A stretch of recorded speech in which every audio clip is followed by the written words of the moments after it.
Over 35 years since he first stomped the streets of Detroit, RoboCop returns to the front lines. Your move, creep. Teyon, the studio behind Terminator Resistance and Rambo the video game, is primed for its most ambitious 80s action movie revival yet. Set between the events of RoboCop 2 and 3, with Peter Weller reprising his iconic role, RoboCop Rogue City takes us back to old Detroit once again to clean up the streets, promising familiar faces, a huge helping of explosive violence, and the franchise's gloriously stilted cheesy humor. Allowing dealers to steal from each other may result in less drugs on the street. What? That would suck! Rogue City is a bloody first-person shooter that takes us on an authentic trip to Alex Murphy's old haunts to chase a new threat.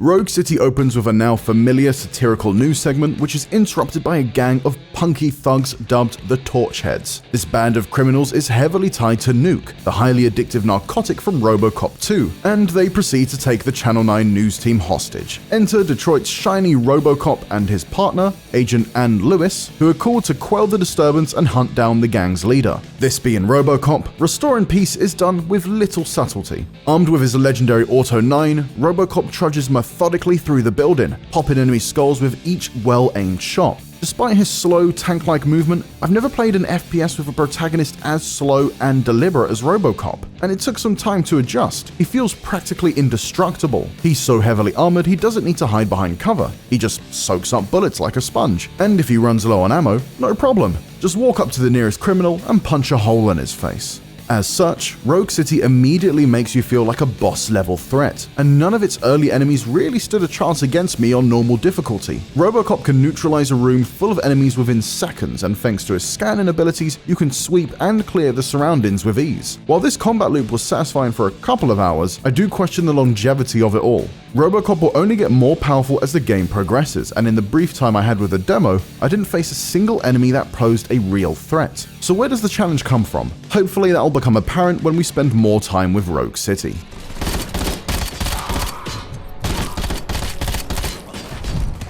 After a fiery first meeting with the Torchheads, I got a brief look at how Rogue City will tackle RoboCop's other duties. Alongside fights to the death with the main gang, you take on investigative objectives to poke around for clues at crime scenes and make arrests. RoboCop has no reservations about taking out hostile foes in one fell swoop, but some of Rogue City's side quests have him restoring order by more peaceful means. In one case, I could choose a non-threatening dialogue option to convince a suspect to part with valuable information about their whereabouts of a drug dealer, rather than making him cooperate. So violence isn't the only route you can take when chasing leads. In another side quest, my main contribution was simply carrying a drunk perp to a cell as a favor to another police officer. Furthermore, public trust is earned by interacting with Detroit's inhabitants, and there's a skill tree option that allows you to open up new dialogue choices to aid in your investigations. Detroit itself feels like a city in distress. The disheveled buildings and grimy streets are ripped straight from the movies, and the delinquents that lurk on street corners are more than just set dressing. Listen closely enough and you'll pick up splinters of conversations that, when you piece them together, may provide clues about where to lead the investigation next or open up new side objectives. Rogue City is built in Unreal Engine 5, and despite a few frame drops and glitches in the preview build I played, its gloomy alleyways and neon-soaked shop fronts look slick and detailed.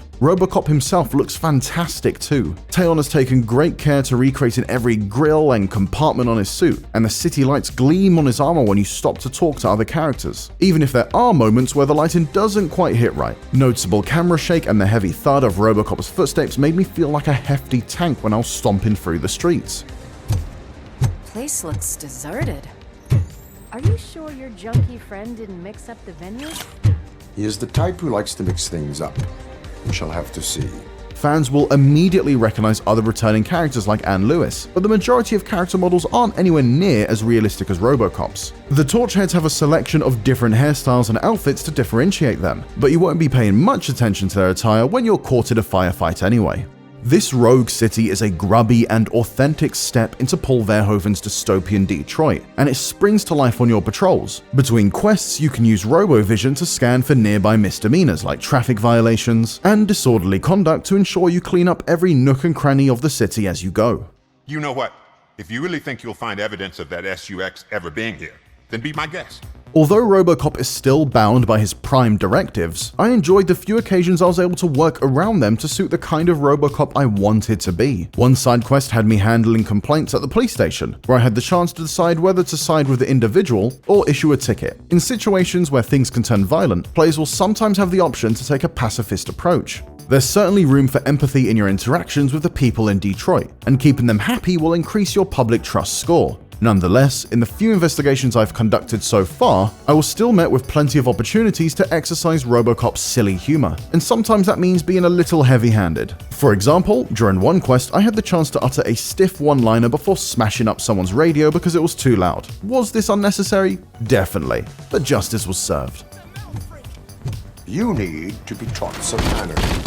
RoboCop starts with a few base abilities, including night vision, a shockwave that mimics a flashbang, and the option to temporarily slow down time to clear a room quicker. Aiming down sights scans the surroundings to highlight nearby enemies to make them easier to spot, and he can also move faster, shifting from a slow, deliberate stomp to a heavy, brisk walk. Additionally, these abilities can be upgraded to improve their effectiveness and in some cases, turn them lethal. For example, continuing to invest points in the combat branch of the skill tree eventually buffs Robo's shockwave to instantly kill enemies, whereas sticking with armor upgrades his suit so it deflects bullets to damage enemies. RoboCop's potent primary weapon, the Auto 9, has its own tab of upgrades that are unlocked throughout the game's 20 to 30 hour campaign, but I didn't get to see any of these enhancements in action. Players can also pick up firearms dropped by the city's lawbreakers and use them for a limited time. However, I typically stuck with the Auto 9 due to its reliability and unlimited ammo. There are also exploding barrels, hefty CRT monitors, and more to fling around Rogue City's destructible environments, all of which work well as makeshift grenades. I only encountered human enemies during the demo, a couple of whom wore helmets for extra protection, and some that carried exploding barrels, but more recognizable enemies, including ED-209 who featured in the trailer,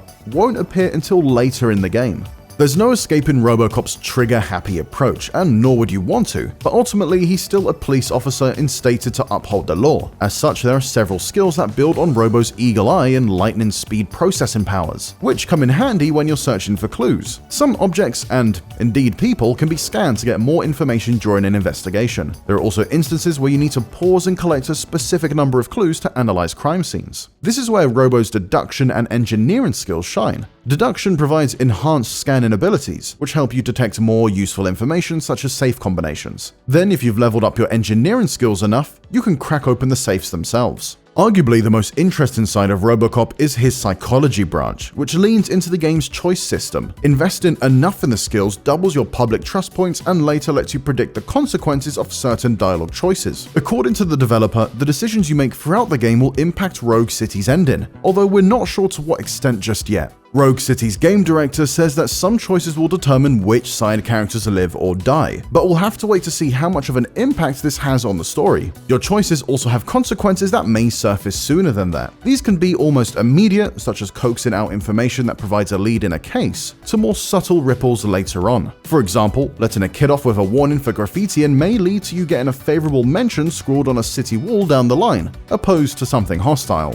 One thing that Rogue City doesn't shy away from is RoboCop's flashbacks to his life as Alex Murphy. This surfaces almost immediately as an ongoing malfunction, and it's something OCP is eager to fix. This side of RoboCop is clumsily handled in the movies and never truly reaches a satisfying resolution by the end of the second film, but the game's developer assured me that this will be an important part of Rogue City's story. Combined with the dialogue options and decisions players can make, I'm keen to see how Teyon dives into the lingering human fragments in RoboCop's memories, and whether they'll have a more meaningful impact on the story this time around.